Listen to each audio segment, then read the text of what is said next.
Assalamualaikum warahmatullahi wabarakatuh. Perkenalkan, nama saya Aprida Fadila, Stambuk G701-18093. Jadi pada kesempatan kali ini kita akan membahas percobaan 6 tentang antihelmintik. Perlu kita ketahui, antihelmintik atau obat cacing adalah obat yang digunakan untuk membunuh ataupun memberantas cacing di dalam lumen usus atau jaringan tubuh. Cacingan adalah suatu penyakit yang disebabkan oleh infeksi cacing dalam tubuh manusia, biasanya tertular bisa dari makanan ataupun dari tanah. Biasanya oleh cacing jenis cacing cambuk, cacing tambang, dan juga cacing gelang. Selanjutnya kita akan melakukan memberi perlakuan pada cacing yang diberi kombantrin yang berisi pirantial pamuat.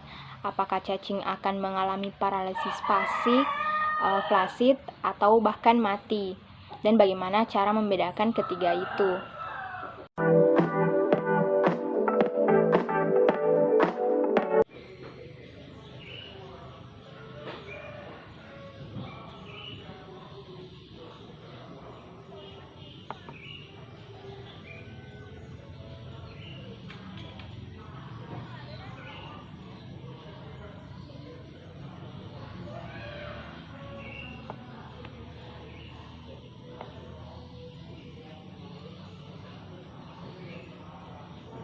Nah, bisa kita lihat setelah pemberian obat kombantrin yang berisi pirantial pamuat pada cacing, beberapa detik setelahnya cacing akan mengalami paralisis flaksid, di mana paralisis flaksid adalah suatu keadaan ketika otot menjadi lemah dan lunglai.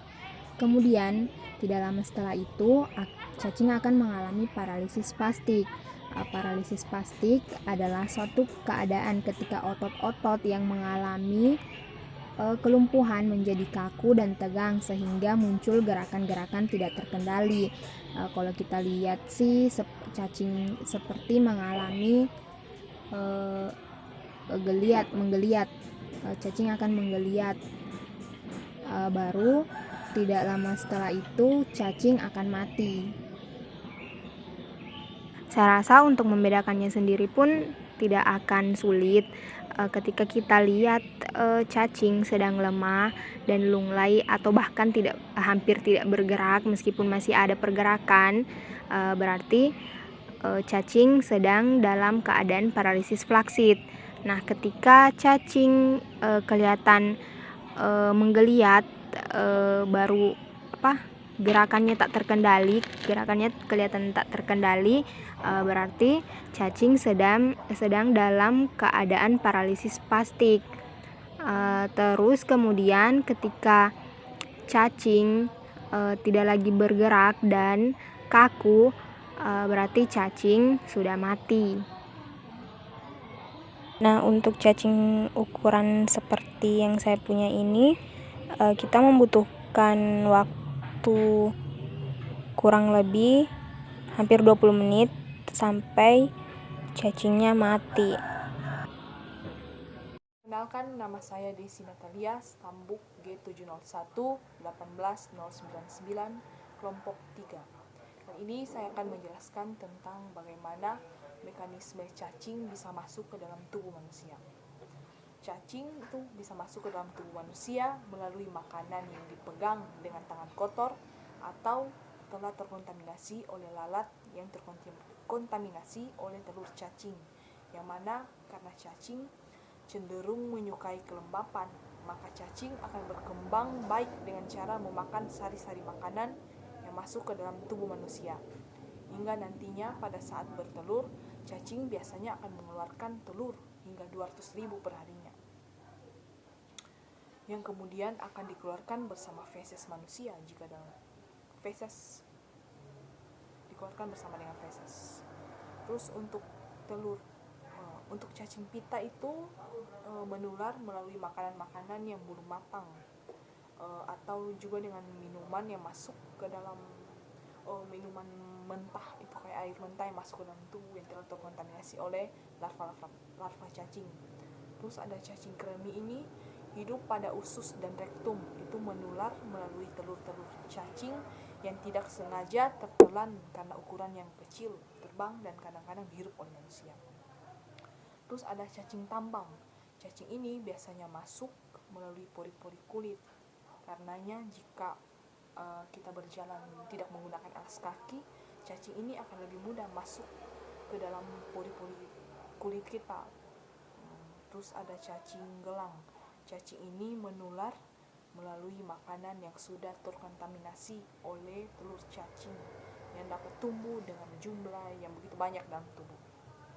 Terus obat-obat yang untuk mengatasi infeksi cacing ini, pertama yang kita gunakan ada obat piperantel pamuat.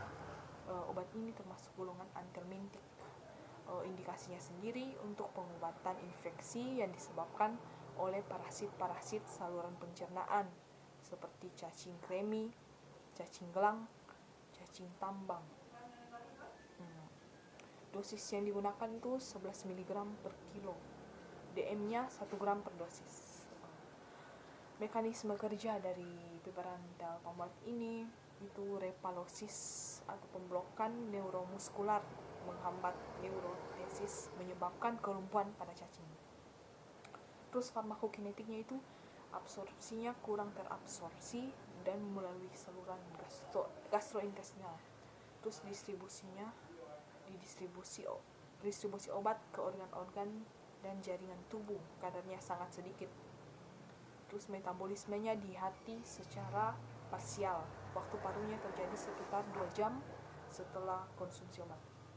Terus eliminasinya sekitar 50% dari dosis obat secara oral diekskresikan di feses dalam bentuk tidak berubah. Sekitar 7% diekskresikan di urin dalam bentuk tidak berubah. Terus yang kedua ada obat piperasin sitrat. Itu indikasinya menangani infeksi cacing. Dosis yang digunakan itu 4,5 gram per dosis tunggal sekali sehari selama 7 hari. Mekanisme kerjanya itu efektif melawan cacing dengan cara melumpuhkan cacing agar kemudian bisa dikeluarkan bersama dengan feses dengan memblok respon otot cacing terhadap asetilkolin sehingga terjadi paralisis dan cacing mudah dikeluarkan oleh peristatil usus. Terus untuk farmakokinetiknya itu diabsorpsi mudah diserap di saluran pencernaan. Terus distribusinya ke dalam ASI, metabolismenya di hati dan hanya sebagian. Obat ini diekskresikan lewat urin dan feses dan berlangsung selama 24 jam sebanyak 20%. Efek sampingnya itu mual, muntah, sakit perut, urtikaria dan penglihatan kabur. Yang ketiga ada obat mebendazole. Obat ini indikasinya itu untuk askariasis, infeksi cacing tambang. Dosis yang digunakan itu dewasa 100 mg sebagai dosis tunggal. Terus mekanisme kerjanya menghambat pembentukan mikrotubulus cacing secara selektif dan irreversibel, menghalangi penyerapan glukosa dan nutrisi lain dalam cacing dan menghambat produksi telur-telur cacing. Terus farmakokinetiknya, absorpsinya itu buruk, diserap dari saluran gastrointestinal. Terus untuk distribusinya melintasi sawar darah otak dan masuk ke ASI. Metabolismenya secara luas di hati melalui efek first pass metabolisme. Terus efek sampingnya itu ada mual, muntah, diare, sakit kepala, pusing, reaksi hipersensitif. Terus golongan obat ini obat bebas dan termasuk kelas terapi antelmintik.